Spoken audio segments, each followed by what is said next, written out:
बिस्मिल्लाहिर्रहमानिर्रहीम। बोलते कालम के साथ मैं आमिर रज़ा खान। और ईरान ने हज़रत अली की तलवार अमेरिका के मुकाबले में निकाल ली है। जी हाँ, हज़रत अली करमल्लाहु वजहो अलैहिस्सलाम की तलवार अल-ज़ुल्फ़कार और इसी नाम का एक मिसाइल निकाल लिया है। किसके लिए?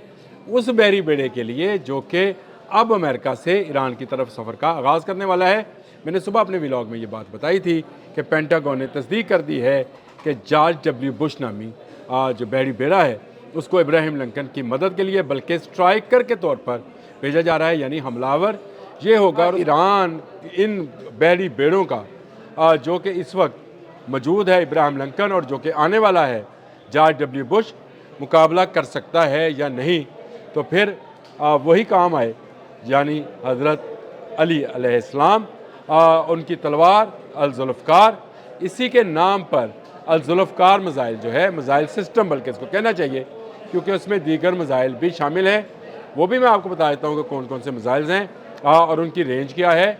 लेकिन ये एक मिसाइल सिस्टम है जिसमें 4 किस्म के मिसाइल, एक अल-ज़ुल्फ़कार है।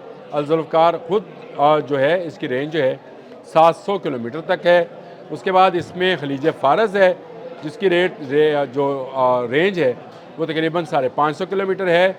उसके बाद कादिर और नूर हैं, यानी ये 4 मिसाइल सिस्टम्स को ही जो है अल-ज़ुल्फ़कार कहा जाता है, जो कि हज़रत अली करमल्लाहु वजहो अलैहिस्सलाम की तलवार थी और ये ईरान ने तलवार शो कर दी है।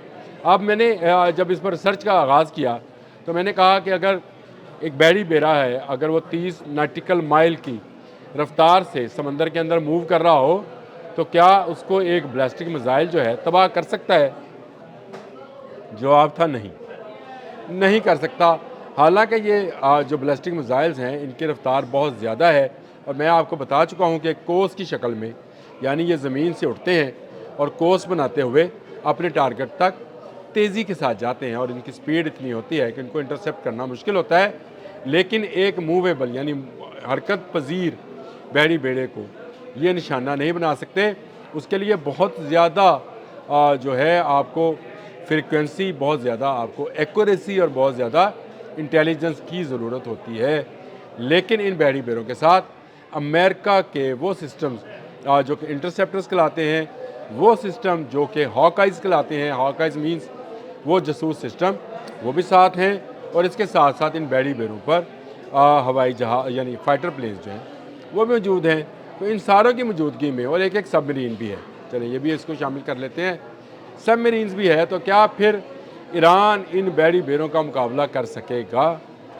इसका जवाब ये है कि ईरान ने अपनी जो मिसाइल टेक्नोलॉजी है उसको आहिस्ता आहिस्ता खोलना शुरू किया हुआ है और अब अल-ज़ुल्फ़कार जो है मिसाइल सामने आया है, जिस सिस्टम के तहत बाकी मिसाइल जो हैं उनको भी बनाया गया है, जो कि ज़मीन और समुद्र। असल में अल-ज़ुल्फ़कार जो है ये ज़मीन से ज़मीन तक मार करने वाला मिसाइल है, लेकिन इसी सिस्टम का अगला मिसाइल जो है जिसका नाम ही खलीज फ़ारस है वो समंदर के अंदर कर सकता है। और ये दिलचस्प बात यह है कि अल-ज़ुल्फ़कार हो, खलीज फ़ारस हो, नूर हो, कादिर हो, सब ट्रक माउंटेड हैं।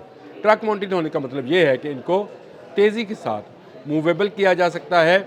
और ईरान जो दावा कर रहा है कि ये सैटेलाइट ऑपरेटेड हैं, ये बात मुझे खटकी कि क्या ईरान के ऐसे सैटेलाइट्स मौजूद हैं जो ऐसे मिसाइल्स को जो कि माक 12 और माक 13 की स्पीड से चलेंगे बैलिस्टिक मिसाइल, इनको गाइडेंस फराहम करेंगे और चलते हुए बहरी बेड़े को ये किस तरह से हिट करेंगे। तो इसका जवाब ये है कि पहली बात तो ये है कि चीन और रशिया के फ़ज़ा में मौजूद सैटेलाइट्स किस दिन काम आने हैं, वहाँ से ये इनको कंट्रोल किया जाएगा और लम्हा ब लम्हा की रिपोर्ट की जाएगी, जिसमें जहाज़ कितने नॉटिकल माइल पे है, किस तरह मूवेबल है और किस तरफ उसका रुख है, किस तरफ उसकी टेल है, उसके इंटरसेप्टर्स जो हैं उनकी रेंज क्या है, जिन पर मुख्तलिफ़ किस्म के जो मिसाइल्स हैं वो लगे हुए हैं। ये सारी वो चीज़ें हैं जिनके होते हुए अमेरिका ये समझता है, यानी उसका जो एजिस है सिस्टम वो बैलिस्टिक मिसाइल्स के लिए ही बनाया था। इसके साथ इसका SM-3 और SM-6 जो हैं ये भी एक इंटरसेप्टर्स हैं। फिर इलेक्ट्रॉनिक वारफेयर में मैं आपको बता चुका हूँ कि उनके पास हॉकाई नामी जहाज़ हैं जो कि इलेक्ट्रॉनिक वारफेयर में काम आएंगे। तो इसमें दुरुस्त टारगेटिंग या दुरुस्त निशाना जो है लगाना मुश्किल है। لیکن ایسا نہیں ہے کہ ایران جو ہے وہ ایک میزائل پھینکے گا اور اس کے بعد وہ جو ہے انتظار کرے گا کہ یہ میزائل جو ہے انٹرسیپٹ ہو جائے۔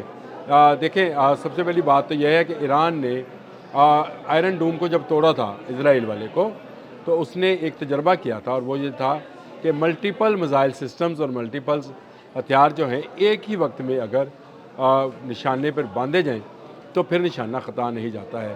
یعنی اگر وہ ایک میزائل ہو تو وہ جتنی دیر میں وہ پہنچے گا، اور اتنی دیر تک ہاکائز وغیرہ جو ہیں اگر وہ انٹرسیپٹ نہ بھی ہو کسی میزائل سے، تب بھی وہ جہاز تک اس لیے نہیں پہنچ پائے گا کہ وہ اس سے کئی میٹر دور گرے گا، اور پانی میں گرنے کے بعد اگر پھٹے گا بھی تو کسی کا نقصان نہیں کرے گا۔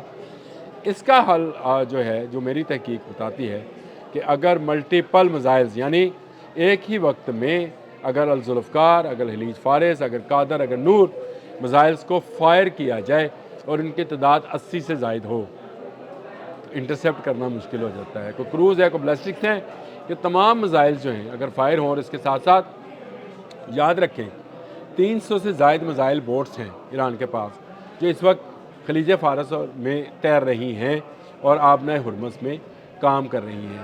آب دوزے ہیں، میں نے اس کی تعداد بھی بتائی تھی، آب دوزوں پر میں نے ایک دفعہ پھر دوبارہ کرنا ہے کیونکہ اس میں نئی تحقیق آئی ہے، وہ بھی کروں گا۔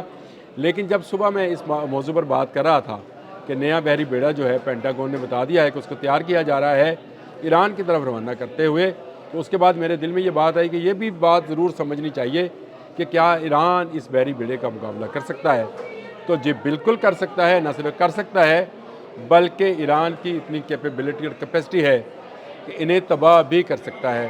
گو ابھی یہ مشکل اور ناممکن سا نظر آتا ہے، لیکن یہ ناممکن نہیں ہے، مشکل ضرور ہوگا کیونکہ امریکنز ٹیکنالوجی جو ہے وہ ضرور اس سے پہلے کہ میزائل ٹرک سے چھوڑا جائے وہ اس پر قابو پائے گا، لیکن ایران نے اتنے عرصے میں ایسی بلسٹک میزائلز سٹیز جو ہیں جن کو میزائل سٹیز کہا جاتا ہے تیار کی ہے، جہاں تک امریکن بمبار B-2 بمبار جہازوں کی بامز جو ہیں نہیں پہنچ سکتے ہیں۔ اور اگر ایک ساتھ میں نے آپ کو بتایا مختلف انواع و اقسام کے میزائلز، ڈرونز، میزائل بردار کشتیاں اور آبدوزیں حملہ آور ہوں تو پھر وہ کوئی بھی دشمن ہو وہ اس کے سامنے ڈھیر ہو جائے گا، اور ایران اس کی تیاری کر چکا ہے۔ میں نے ایک دفعہ پہلے بھی ایک ویلاگ میں یہ بات بتائی تھی، اب دوبارہ بتا رہا ہوں کہ ایران کے شاہراہوں پر ابراہیم لنکن کو ڈوبتے ہوئے کی منظر کشی کی گئی ہے، اور اس منظر کشی میں دکھایا گیا ہے کہ جہاز جو ہیں وہ تباہ ہیں، کون سے F-35، لیکن اب جو آ رہا ہے یہ F-18E کے ساتھ جارج ڈبلیو بش، یہ بھی ایک ایٹمی ری ایکٹر سے چلنے والا بحری بیڑا ہے۔ خیبر شکن، الذوالفقار، نور اور قادر، یہ میزائلز جو ہیں یہ امریکہ کی بحری برتری کو ہلا کے رکھ سکتے ہیں اور ان کے بحری بیڑوں کو ڈبونے کی اہلیت رکھتے ہیں۔